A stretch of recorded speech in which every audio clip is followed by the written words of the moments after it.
Question for Steve. It's not every day that you see a prop play 80 minutes at any level of the game, let alone in a test match. Could you say a few words about Atu Moli's performance today? Yeah, really pleased for Atu. He's come a long way in a very short period of time, and today I think he came of age, so very happy with him. He should be proud of himself. He played well, and to go 80 minutes has proved a point to him as well as a lot of other people.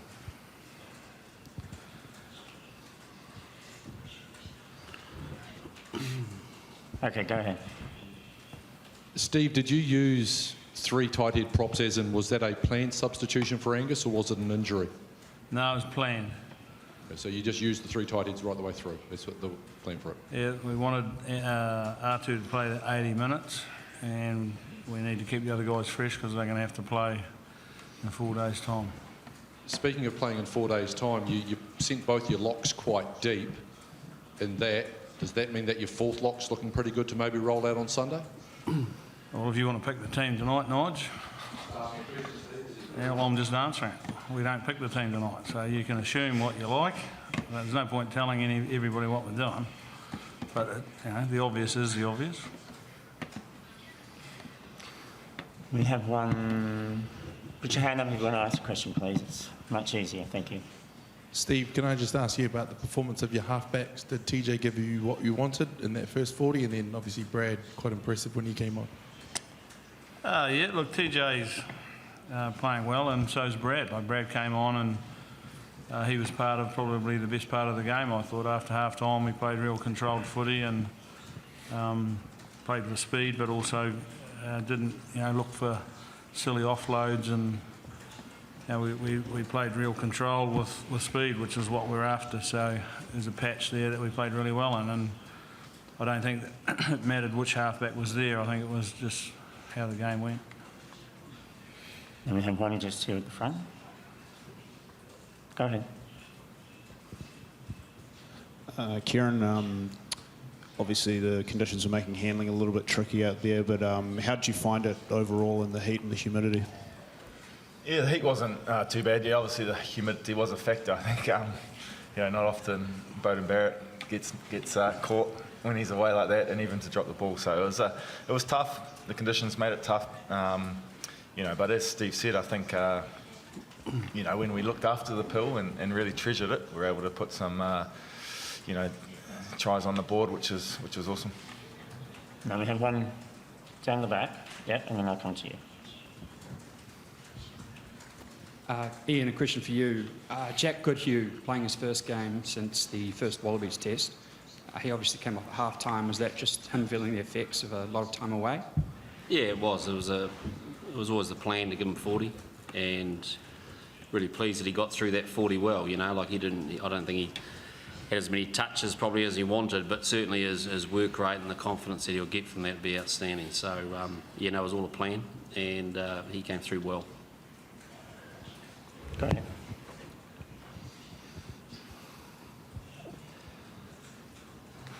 Steve, can you just talk about the evolution of Sonny Bill-Williams, just how far his game has come since 2011? I think it was his 16th World Cup game in a row as well tonight.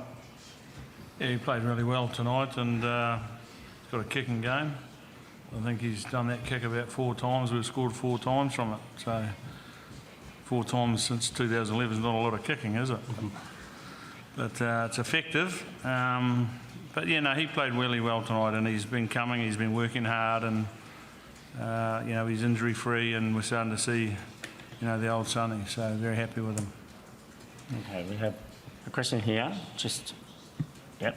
And then I think we have another question over here, did we? Put your hand up. If you can't put your hand up, I have no idea. So go ahead. Kieran, how hard is it to find that balance between speed and control that you're trying to seek? When it clicks, you're pretty much unstoppable. When you don't, there's a few mistakes. I think probably the 2 halves of each half that we played and showed you the difference. Straight after half-time, where we actually controlled the pill, we didn't look for too many offloads and set a ruck if we had to. Gave us opportunities.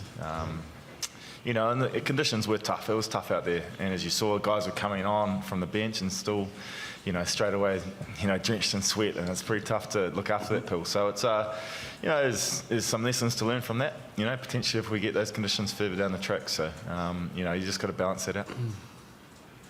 Just hold on a second. Question to Steve. I think the three brothers, the Barrett brothers, did quite well, and then they all three tried. So what do you actually think about the combination of the players of these three brothers? Yeah, well, they're pretty handy. You know, Bowden's an exceptional footballer. I can't wait to see the GPS numbers on how much he ran tonight. Like, the only reason he didn't score that try at the end was fatigue got him. You know, but he'd covered some huge miles, I would suggest, in that high pace. Scooter's playing very well. That's Scott playing very well, and you know, he'll be going back to his non-flashy dive to score tries after tonight.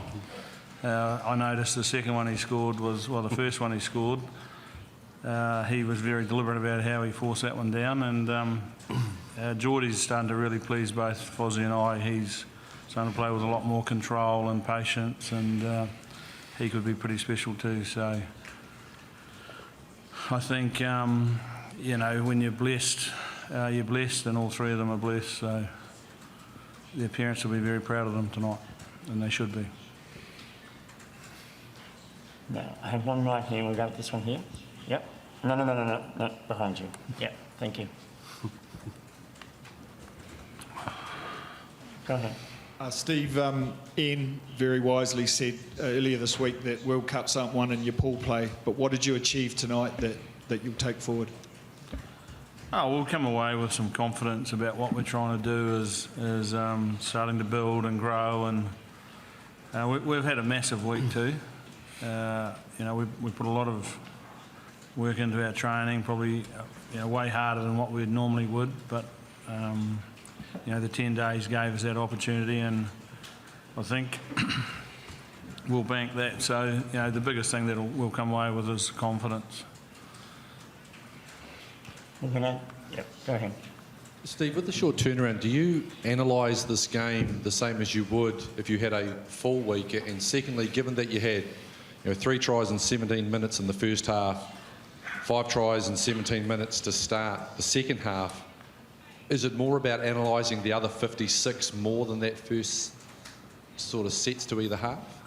Yeah, look, what we'll probably do is we'll have a look at the whole game and break it down into the things that we, without telling everybody what we're looking at, but we'll look at, you know, the key critical things that we set out to work on, how are they going, and you know, then we'll move on from that. You know, like some of the stuff we won't take too much notice of, but there's some stuff there that we've been working on now for a wee while this year, and we just want to see how we can get it even better. So I have a question down the back. Steve, black armbands today, a sad day for New Zealand rugby. How did you hear the news? What was said? And I'd also like to invite the other two, Ian and Kieran, if you'd like to say something on that as well. Yeah, it is a sad day. Tiny Hill was an iconic rugby man from Canterbury, and obviously spent a little bit of time in counties too through the army, but he's an All Black, 574, number 574, and this team knows a lot about its history. So how did we find out about it? I found out about it on Stuff. And, you know, we talked about it at a meeting, a walkthrough we had, and acknowledged the fact that he'd passed, and the armbands were to represent, you know, the fact that it happened and that we were supporting the family, and what a tough times. Do we have any further questions? I have one more question. Just on that as well, I guess, you know, as a team, as Steve said, that we recognise what he's done for New Zealand rugby, and I think, you know, every time an All Black, an ex-All Black, you know, passes away, it's a time of reflection for us as a whole group, and important that we go out there and, you know, show our support to his family, and obviously the legacy that he left in the jersey as well. Oh, there's not much to add to these two. Yeah, I am looking forward to sitting with Chrono on the bus on the way back, because Chrono was coached by him, and he said there's a number of stories he wants to share, so I'm sure we'll have a few smiles about the impact that he had on Chrono. Ian, question about Rugby. He obviously moved into the midfield, and this is what seemed to move into the midfield in the second half. Was that also a planned move? And also just in general, his first game for a while and his first try for a wee while as well.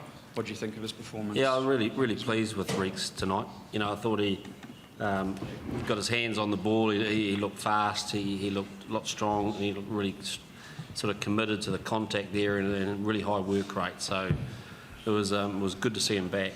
And you know, he's always had the ability to cover midfield for us, and he sees himself as a centre. He can play wing, I think. But it was good for him to have another hit out in the air and get another taste of it. So going forward just increases our options. Okay. We might leave it there. So thank you very much for coming along. Thanks to the New Zealand team. Congratulations on your win tonight. The mix zone will open in about 2 minutes, so I suggest you get down there as quickly as you can. Thanks, everyone.